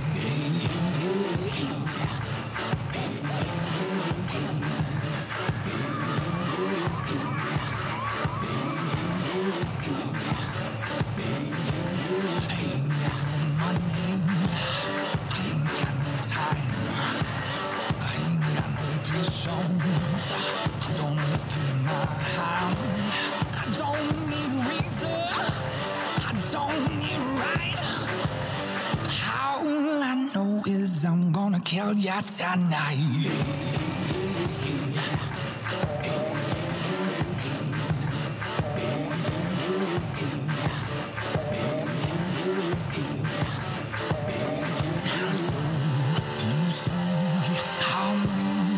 The sweat on his forehead form.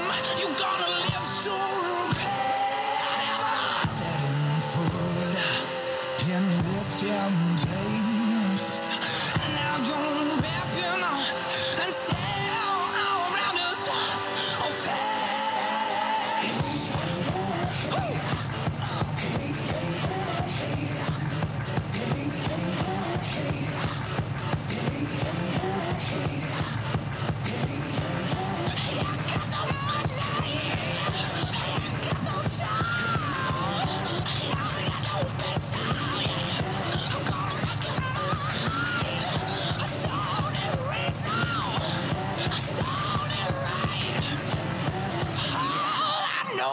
I'm gonna kill ya tonight.